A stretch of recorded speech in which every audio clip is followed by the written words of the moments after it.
What is up, everybody? Somebody asked me a question on a video, and it's sort of a complex question. And in reality, I need to do a video reply. Otherwise, I just couldn't type this thing up.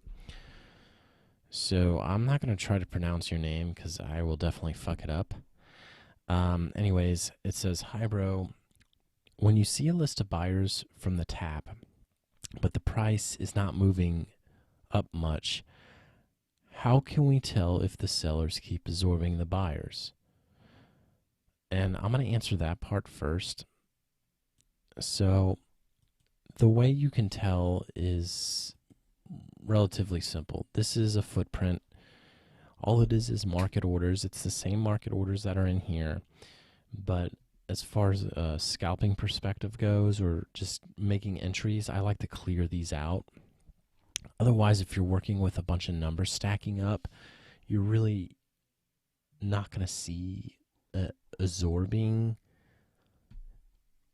as easily in here. However, the footprint is kind of the crutch to that. So a footprint is nothing more than just market orders that are sitting.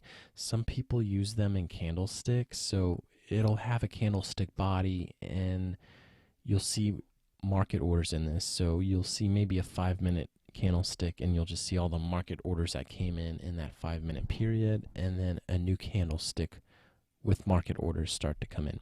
Some people like to do that to track potential support and resistance via market orders. Another way you can see it on this footprint is this particular version is right here. The price started to get embedded, and much like the DOM, how you kind of look at it from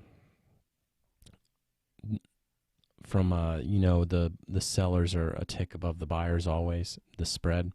It's what is that, vertical? No, that's not what it is. Well, anyways, you look at the footprint the same way. Don't look at 1842 verse 930. You want to look at it from an up to down, down to up type approach. So when the market was trading here, sellers were throwing 866 at 59.75, and buyers were throwing 18.42 at this price. So buyers were clearly a lot more aggressive trying to get through here. That's one way to see absorbing. If you get really good at just looking at the limits on the DOM, you'll see a low number like a 57. I don't know if I have an example readily available, but you'll see a bunch of market orders, and if you're constantly refreshing this, you'll see market orders just hitting this 57, but it never seems to go away, and you're just seeing all this aggressive volume come in. Like, let's see if this has a good example. So look, there's 78 here. This isn't a good example. I'm breaking down a trade, so it's kind of, but that's how you can see absorbing. Let me get into the rest of your question here, because it's all kind of related and I see where you're going. So you also say sometimes price stays at a specific price level for a very short period of time, sometimes fighting there. How do you tell if the trend is going to reverse? So sometimes price stays as specific for a very short. So basically what you're saying is sometimes it does something like this. It just bounces. So that's not staying there for a very short time. And then you're also saying sometimes there's a fight, like you're kind of seeing in here. So when you're talking about trend, I'm not sure if you're talking about an overall trend for the day, or if you're talking about really small trending moves. This video, this support and resistance video, this definitely has an uptrend out of this move, and it's a bigger uptrend. But I don't know if you're trying to look at little trends like this or just bigger trends. There's really no easy way to tell how they're going to reverse, because if there was, this would be a lot easier to do. Each one of these reversals are so unique and different, and and they kind of have their own personalities from one another. However, there's a lot of similar behavior amongst them that you kind of have to pick apart to figure out how to get in. And these things are so different because the people who are participating in a complete different manner, throwing out completely different types of orders, sizes of orders than they would. And it just depends how much volume's flowing in for the day. It depends how thick the book is. It's been about average for a while now at these prices. So it really depends on how much volume is coming in for the day, because some days are just completely different in the way the volume flows in the market, and they react completely different than other days. Slow days are different than fast days, but there's certain slow days that are different than other slow days, and that's what makes things so hard. I have a video called I think Shifting Gears. I talk more about that, but you can't just really tell. You can at times. So, for instance, every time it came up to this level, it just bounces, right? Well, I know that it was very low volume. And when there's not much volume flowing in overall, so there's a tempo of the market. There'll be times where the market moves quickly, but then it goes back to this tempo where the volume is kind of constant, if you will. And then when something happens, maybe some stops get ran, it gets a little manic, or there's a major level, it gets a little manic, but then it tends to resume to its normal behavior. Of course, depending on the time of the day really makes the difference. Going from the last hour to the last 30 minutes brings in more volume. So you have to take a lot into account when you're trying to figure this out. That's what makes it so hard, right? So I know that this was low volume, and every time we came up here, there'd be a little bit of aggressive buying, but it would quickly fizzle out, and there was just no follow-through.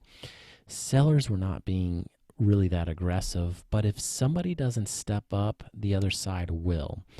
So if the buyers come up here and sellers aren't really doing anything to defend it, but the buyers aren't doing anything to continue the move, well, sellers will eventually start to step up and push it down.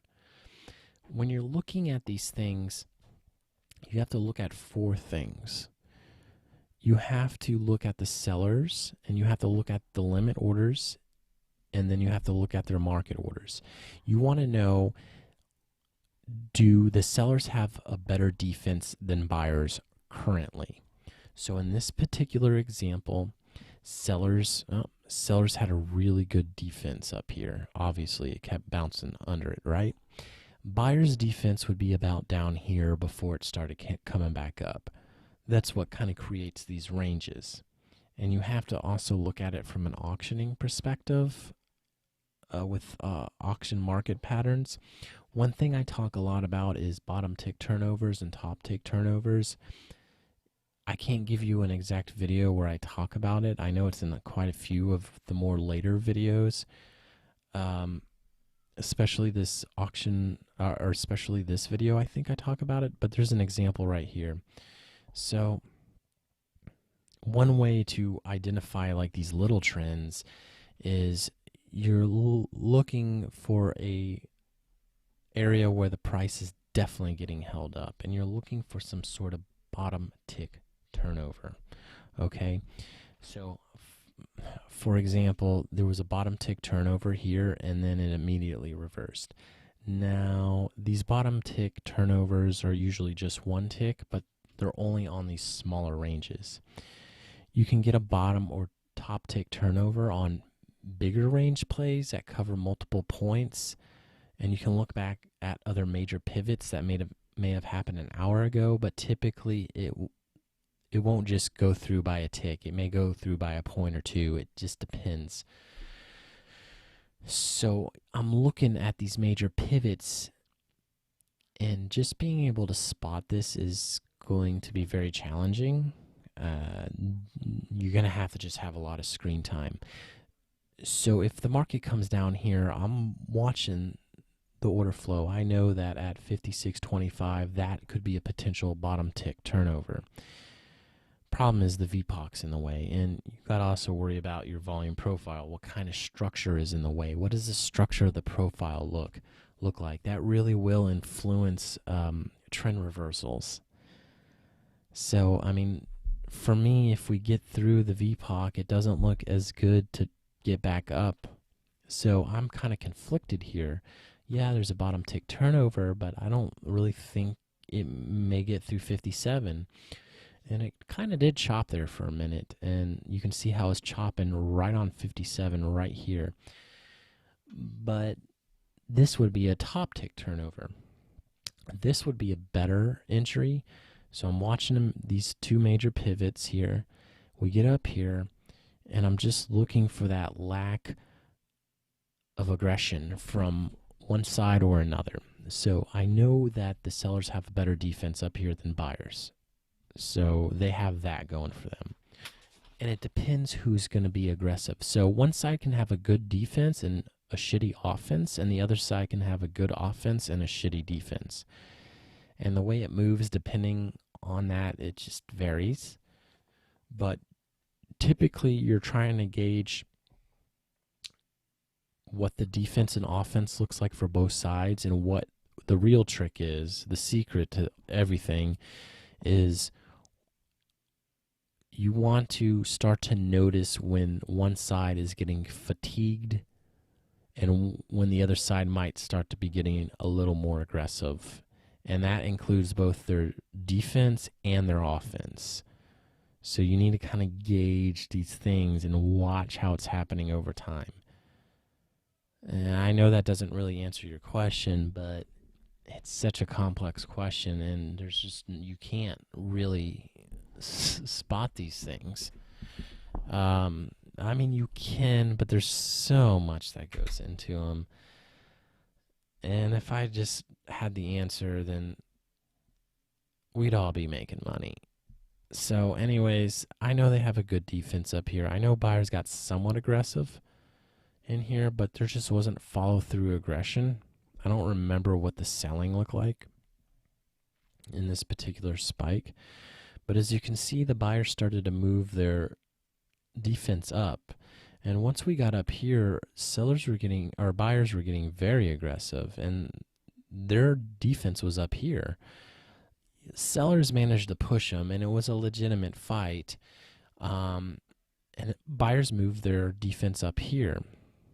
Even though they had defense here, their overall defense seemed to be here. So when we're coming back up into 58.75 after this move, I know that this was more of a solid defensive position than this. I mean, they put up a good fight here, but they got pushed back a little bit. And as you can see, the sellers are getting pushed back a little bit here. Then it goes. And if you watch this video, really pay attention to this particular video. Everything I'm talking about, you'll start to see the absorbing and one side getting weaker over the other.